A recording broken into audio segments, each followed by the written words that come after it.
é gravado. Nós vamos conversar sobre fertilidade. Vamos falar sobre gestação, as mulheres e a gravidez. Quais são as verdades e mitos que se constroem em torno disso? O meu entrevistado de hoje é Henrique Dallagnol. Doutor Henrique, ele é ginecologista, especialista em infertilidade e reprodução humana assistida. Doutor Henrique, bom dia. Bom dia, Gilson. Bom dia a todos os ouvintes da Rádio CBN. Muito obrigado pela oportunidade e vamos em frente. Doutor Henrique, é o seguinte, a primeira pergunta que eu queria fazer para o senhor, eu acho que é um dilema, pensando nas gerações aí das mulheres ao longo do tempo. As nossas avós tinham filhos muito cedo, muito cedo. Nossas mães também tiveram filhos muito cedo. E se criou o mito de que quando você tem filhos mais tarde, isso pode criar problemas, né? Nós estávamos conversando, eu e o senhor falou da experiência que o senhor teve na Europa, que é um pouco diferente, né? Uma mulher, ela deve preservar a sua fertilidade. Como é que é essa relação da mulher com ter filhos? Gilson, esse é um tema importantíssimo e que foi um contraste muito grande que eu observei quando saí da Espanha e vim trabalhar aqui no Brasil, quando eu regressei nesse ano. Este perfil da mulher contemporânea, que cada vez mais posterga a sua gestação, seus anseios reprodutivos vão ficando de lado por causa do trabalho, por causa da vida profissional. E diferentemente do homem, que tem uma produção de sêmen de espermatozoides a cada 90 a 120 dias, a mulher já nasce com uma quantidade estabelecida de óvulos. E isso vai se perdendo ao longo dos anos. Você imagina só, a mulher tem a maior quantidade de óvulos da sua vida quando ainda é um feto e tem 20 semanas de vida, está dentro do útero. E isso vai sendo perdido mês após mês, mesmo que a mulher não tenha ciclos menstruais. Então, a mulher que antes, vou te dar um exemplo, a mulher no Brasil, que tinha como idade média, 20 anos atrás, veja que nós estamos falando de uma coisa relativamente recente. Ela tinha a idade da sua primeira gestação em torno de 25 anos. Hoje, por essa inserção no mercado de trabalho, por algumas prioridades que foram deixadas de lado, anos atrás, essa idade já está entre 30 anos, a idade média da primeira gravidez. Na Europa, ainda mais, 31, 32, 33 anos, dependendo do país. Então, existem alternativas que a medicina reprodutiva nos oferece, como o congelamento de óvulos, como o congelamento de embriões, como o congelamento de tecido ovariano, que tentariam, claro que não é uma garantia, mas que nos ajudariam a realizar esses desejos reprodutivos numa idade mais avançada. Doutor Henrique, deixa eu fazer uma pergunta para o senhor em cima desse ponto, né? O senhor colocou que as mulheres estão tendo filhos mais tarde. O senhor até colocou em torno de 5 anos. Nós tivemos aí um aumento da média das mulheres grávidas em relação aos últimos 10, 20 anos. Aí, claro, isso é importante porque a gente tem aquela história, a gente tem que fazer a nossa vida profissional, a gente tem que consolidar a nossa capacidade de poder criar um filho, que não é uma coisa muito fácil, né? A decisão de ter um filho não é brincadeira. E as pessoas procuram ter uma realização profissional como prioridade. Aquele mito que se falava, as mulheres com 35 anos, né, não podem ter mais filhos porque isso é um risco. Pelo que o senhor colocou, existem técnicas de preservação dos óvulos, já que ela perde muito essa capacidade de fertilidade naturalmente. E mesmo tendo 35 anos, é seguro uma gravidez, doutor?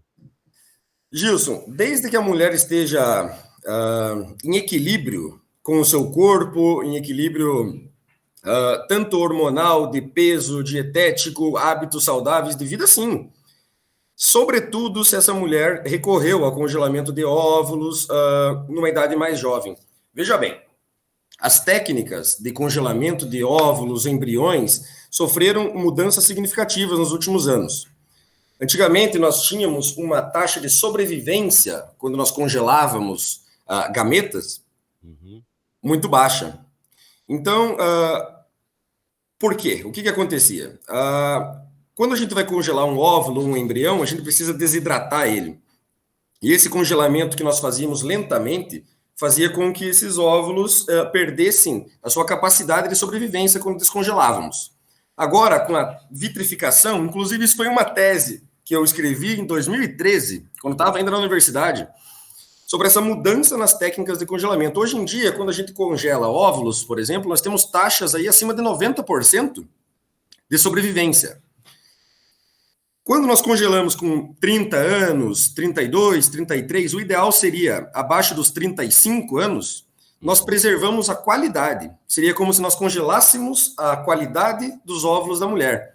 Porque, como eu falei, ela já nasceu com essa quantidade de gametas determinada. E essa perda, que é gradual, pode ser atenuada quando nós congelamos e realizamos essa preservação da fertilidade. Doutor Henrique, você colocou um dado interessante, só para esclarecer. Então, vamos pensar aqui, né? Uma mulher tem lá 25 anos, certo?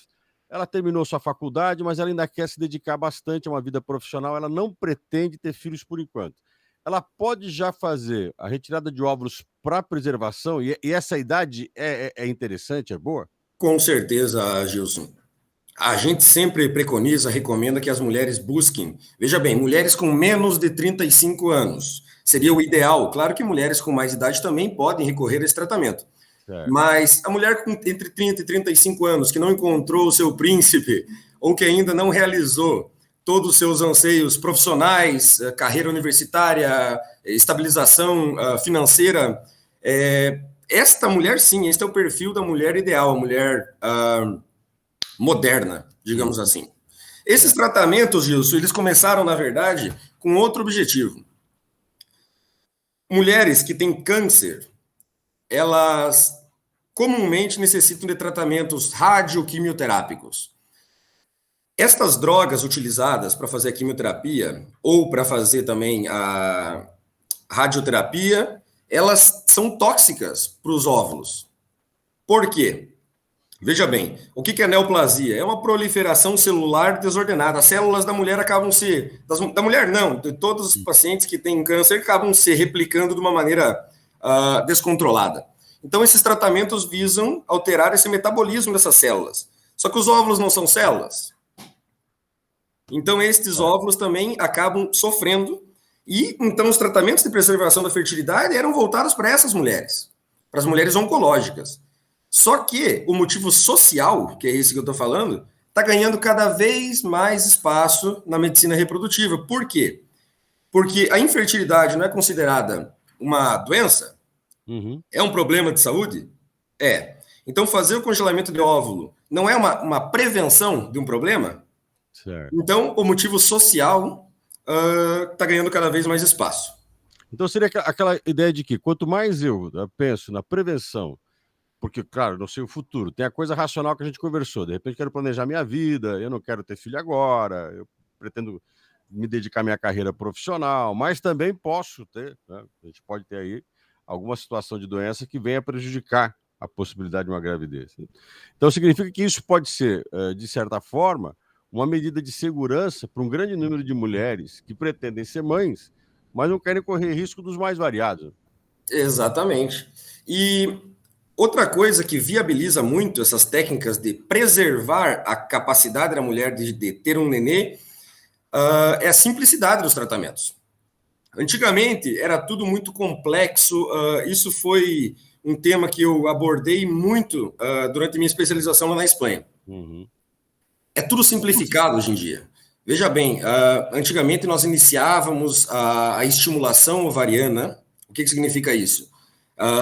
Eu administro numa paciente, o médico assistente, o fertileuta, administra na paciente os hormônios que ela mesma produz, numa quantidade um pouco mais alta por um curto período de tempo, para estimular aquela ovulação que ela teria de um óvulo e um folículo, que ela tenha, idealmente, mais que 10. Só que hoje em dia nós podemos começar a estimulação em qualquer momento do ciclo menstrual, não preciso que a mulher esteja menstruada para fazer. Em 8 a 10 dias eu realizo a estimulação ovariana e no centro cirúrgico por ecografia, sob uma sedação, em 5 minutos de procedimento, eu entro com uma agulha fina e consigo aspirar esses óvulos.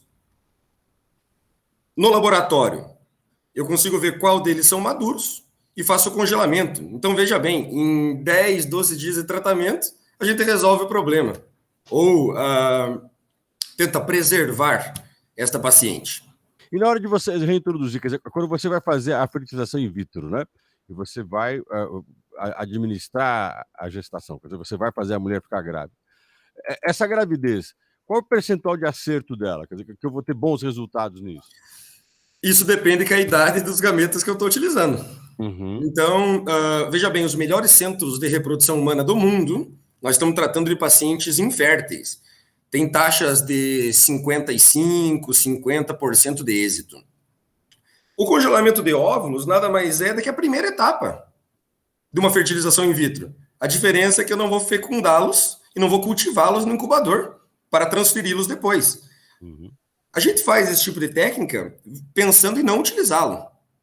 Tomara que a mulher depois, com 35, 36, 37 anos, ela não precise disso. E depois a gente vai determinar o fim dos gametas em conjunto com ela. Agora, seria como se fosse uma garantia. Então, isso que você falou é muito verdade. O congelamento nada mais é do que uma primeira etapa de uma fertilização. Certo. E o processo que você tem, às vezes, de tratamento para isso? Você falou que a mulher tem que estar saudável. Claro que eu acho que na hora que ela pretende, né, ter uma gravidez, ela tem que estar com a sua condição de saúde saudável e tal. Mas, como o senhor mesmo falou, a gente pode ser acometido de alguma doença que prejudica a produção de óvulos, né? Como é que é essa relação entre ter os óvulos, né, preservados, congelados, a utilização dele e o estado de saúde da paciente para poder fazer esse tipo de trabalho? Isso é um momento que você vira e fala assim, olha, temos os óvulos, mas não temos uma paciente adequada para poder ter a fertilização. Isso está cada vez mais em alta na medicina reprodutiva. Esse tipo de pensamento.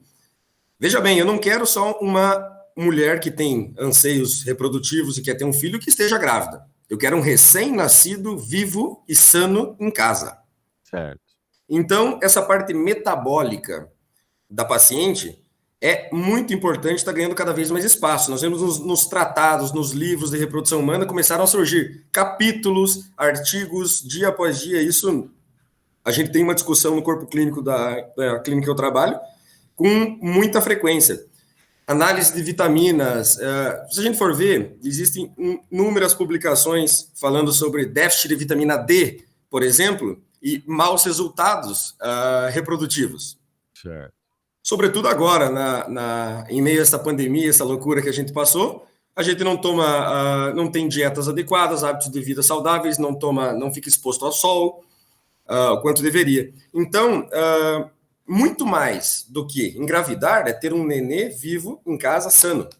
Então, a parte metabólica da paciente é de extrema importância. Isso a gente faz uma avaliação sempre. E se a paciente não tiver adequada, não tiver equilibrada para receber um embrião, a gente não transfere. Doutor Henrique, deixa eu fechar a nossa conversa, que eu acho que é o mais importante disso que a gente está conversando, eu acho que talvez a questão mais crucial, é a emancipação da mulher. De uma certa forma, com esse tipo de tratamento, a mulher pode administrar o seu corpo, a sua vida profissional, vida pessoal, a própria vida amorosa, e planejar um filho. Quer dizer, a gente tem um avanço muito grande na autonomia da mulher, na independência da mulher, dessa mulher moderna que o senhor chegou a falar, e de uma mulher que pode ter um filho saudável, como o senhor falou, e na hora certa, no momento certo, né? A gente pode combater o que a gente chama da gravidez indesejada, é isso? Exatamente. Eu acho que isso deve ser aconselhado para todas as pacientes. Ela tem que ao menos saber a possibilidade, tem que saber que ela tem essa opção, que está aí, que existe, que o tratamento é simples e que ela pode fazer. O congelamento de óvulos, diferentemente do congelamento de embriões, ele dá ainda mais autonomia para essa paciente. Veja bem, quando eu tenho congelamento de embriões, esse embrião não é da mulher, esse embrião é do casal. São os dois gametos, são o espermatozoide e o óvulo, que eu fecundo e congelo um embrião. Agora, no óvulo, não. O óvulo é da paciente. Independentemente do estado civil dela, ela quer ser mãe independente, quer recorrer a um banco de sêmen, ela tem essa possibilidade. No congelamento de tecido ovariano, que nós também fazemos, mas em situações muito pontuais, em pacientes pré-púberes, pacientes que não tiveram ainda sua menstruação e por algum motivo são expostas a tratamentos tóxicos, lá no futuro, a gente pode utilizar esse tecido ovariano, reimplantando ele no seu local, que inclusive reestabelece a parte hormonal da paciente. Então, nós já temos aí inúmeras publicações de gestações espontâneas após a transferência, o reimplante de tecido ovariano. Então, o congelamento de óvulos deixa a mulher ainda mais independente. Doutor Henrique, muito obrigado por essa conversa. Um prazer conversar com o senhor. Gilson, obrigado pela oportunidade. Um abraço a todos os ouvintes e a essas mulheres aí. Fica a minha dica. Pensem nisso, que às vezes uma medida simples agora vai te passar uma segurança muito grande lá no futuro. Um abraço e boa segunda-feira. Eu conversei com o doutor Henrique Dallagnol. Doutor Henrique, ele é ginecologista, especialista em fertilidade e reprodução humana assistida. Conversamos sobre gestação, principalmente a mulher, gerenciando o seu corpo, podendo planejar uma gestação através do congelamento de óvulos.